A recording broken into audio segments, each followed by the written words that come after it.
What do you conflate this star with? Is it this? Or maybe something else? Maybe like this. I'm not Mitch Connor, and I'm not a Trump supporter, but I do believe that voting for him is worth the risk, and not voting is as good as voting for Hillary Clinton. She is amongst the most evil politicians in American history. She goes after the women who her husband had sex with or allegedly raped, yet talks about women's rights. She thinks it's funny that Gaddafi was killed. Yes, we came, we saw, he died. Did it have anything to do? Yet takes no responsibility for the rise of the Islamic State that came out of that. She has lied about many other things. Because even today, there are questions being raised. Now, we have no doubt they were terrorists, they were militants, they attacked us, they killed our people.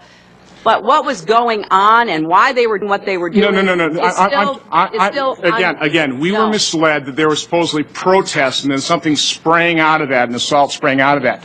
And that was easily ascertained that was not the fact. And the American people could have known that within days, and they didn't know that. With all due respect, the fact is we had 4 dead Americans. Was it because of a protest, or was it because of guys out for a walk one night who decided they'd go kill some Americans? What difference at this point does it make? It is our job to figure out what happened and do everything we can to prevent it from ever happening again, Senator. During the day on September 11th, as you did mention, Congressman, there was a very large protest against our embassy in Cairo. Protesters breached the walls. They tore down the American flag. And it was of grave concern to us because the inflammatory video had been shown on Egyptian television, which has a broader reach than just inside Egypt. And if you look at what I said, I referred to the video that night in a very specific way. I said some have sought to justify the attack because of the video. I used those words deliberately, not to ascribe a motive to every attacker, but as a warning to those across the region that there was no justification for further attacks. Take a moment to address the video circulating on the internet that has led to these protests in a number of countries. Let me state very clearly, and I hope it is obvious, that the United States government had absolutely nothing to do with this video. We absolutely reject its content and message. America's commitment to religious tolerance goes back to the very beginning of our nation. We've seen rage and violence directed at American embassies over an awful internet video that we had nothing to do with. It is hard for the American people to make sense of that because it is senseless. Too many to know, and now she and a bunch of spineless scumbags in the media are lying about Donald Trump being an anti-Semite. I'm going to show you that this is not true, and more than that, they are, for the most part, blatantly lying. As for the rest, they are just deluded and are brainwashed. These foolish people propagating the idea that Trump is akin to Hitler do not look at the actual facts, which lie not just in his words, but in his actions.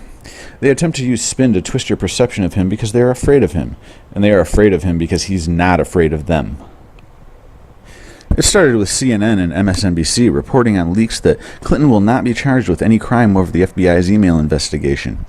The author of this particular article makes the false claim that Trump and the GOP go berserk over it. Well, does this look like somebody going berserk? Or does it look like someone that is expressing their opinion? Just in case your perception is deluded, let's watch someone go berserk. Back up off me! Because I'm calling you something! Back up, bitch! Back up! Give me my chain, bitch! Give me my motherfucking chain!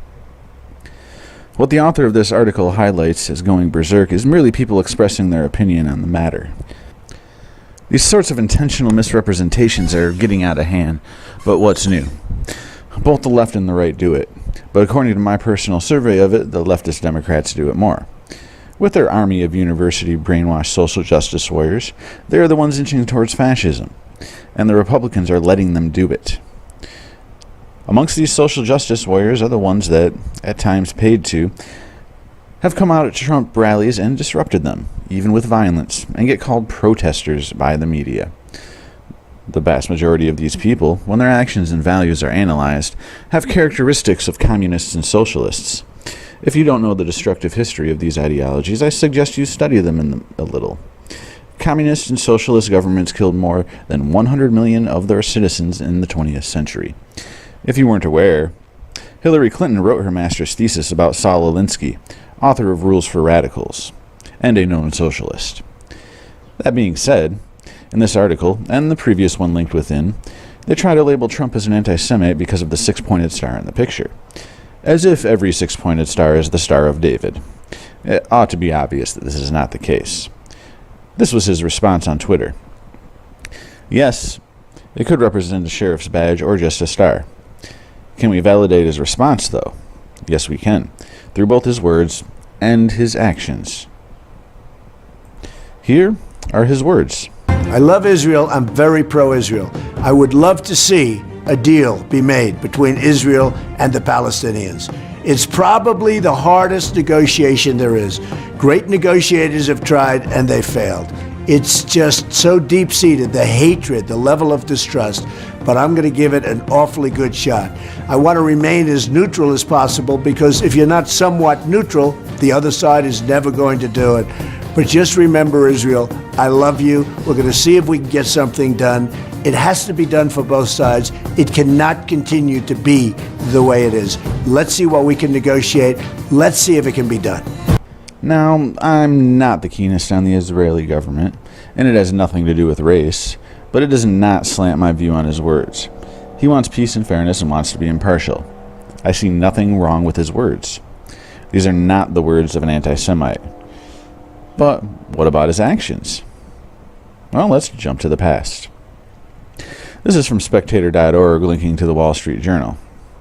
Quote, all of this is already old news, but there is a much older old news story about Trump that has now resurfaced. A story that paints a highly accurate portrait of the real Donald Trump. The guy who has no time for racism and anti-Semitism and stood up in public to fight both. The story, linked by a group calling itself Zionists for Trump, was published in the Wall Street Journal in 1997. It revolves around Trump's purchase and operation of the famous Mar-a-Lago estate, built in the 1920s by post-serial heiress Marjorie Merriweather Post. Trump had recently purchased this sprawling seaside estate and turned it into a club. This being located in upscale Palm Beach, Florida, there were other prestigious clubs in the area, clubs that catered to the old order of upper-crust Palm Beach society. The problem? Quietly, these other clubs had long barred Jews and African Americans, which is to say they practiced a quiet but steely racism, end quote. And then further down, quote, Mr. Trump has also resorted to the courts to secure his foothold here, and many residents wince at the attention his legal battles with the town have drawn, to the town in general, and to the admission practices at some of Palm Beach's older clubs in particular. The culture clash began to approach a climax last fall when Mr. Trump's lawyers sent members of the town council a copy of the film Guess Who's Coming to Dinner, a film that deals with upper-class racism. Mr. Trump then approached the town council about lifting the restrictions that had been placed on the club. He also asked some council members not to vote on the request because their membership in other clubs created a conflict of interest. Last December, after the council refused to lift the restrictions, Mr. Trump filed a lawsuit in U.S. District Court in Palm Beach, alleging that the town was discriminating against Mar-a-Lago, in part because it is open to Jews and African Americans. The suit seeks $100 million in damages, end quote. Are these the actions of a racist? No. Yeah, he's brash, but he's no racist or sexist. The head of his charitable division is a black woman, and the construction of Trump Tower was run by a woman. How about the fact that his daughter Ivanka is married to a Jew? To those who think he's controlled opposition, can't you see that this is what happens when a real person goes unscripted and with few advisors against the establishment? and opposing candidates that have armies of advisors and speechwriters, meticulously pre-planned talking points, and big corporate backers looking to control the candidate via their donations to the campaign. He is the only actual presidential candidate to speak out against globalism, and let me put that in a time frame. Ever. He is a man, so don't expect him to be perfect or a savior. That is not the point. The point is about what he represents. He represents the common people, thus the populist label. He represents their anger and disgust at how their government continues to ignore the people they are supposed to represent. Yet I recognize that these are words and not actions. He could completely turn around, and already seems to have started to. I certainly have my criticisms of him, but that's for another time. I find this presidential race to be the most interesting in history, and I have spent a great deal of time looking into Donald Trump.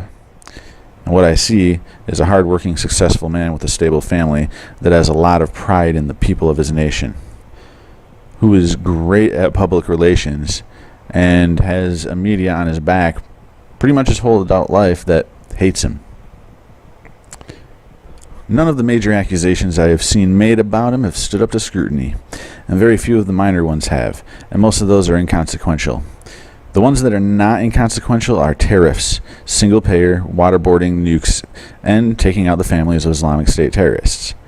These are not issues that can be covered with blanket statements, and the latter three are often misunderstood. But that's for another video, or the comments section. And I'm going to leave you with some words from John Taylor Gatto from the interview series by Richard Grove called The Ultimate History Lesson with John Taylor Gatto.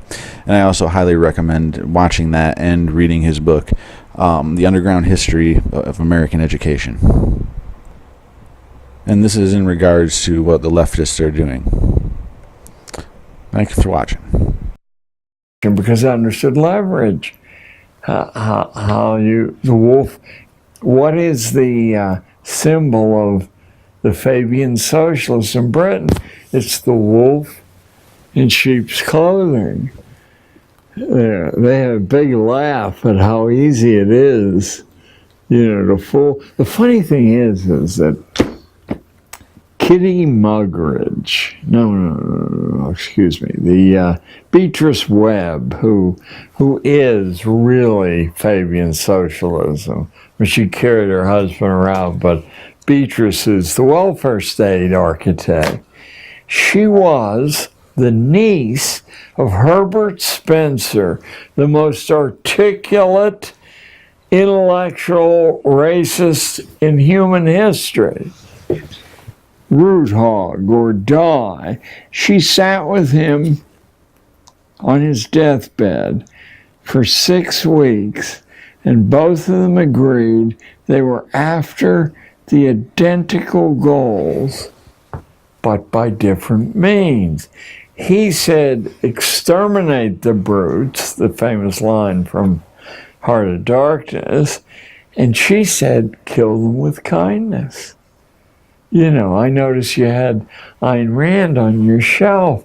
The idea of taking care of somebody else, apart from the innocent charitable thing, is that you ruin them by doing that. It doesn't take very long to ruin them. So Beatrice Webb, the Fabian, and the great conservative Herbert Spencer, same bloodline, same goals, different methodology.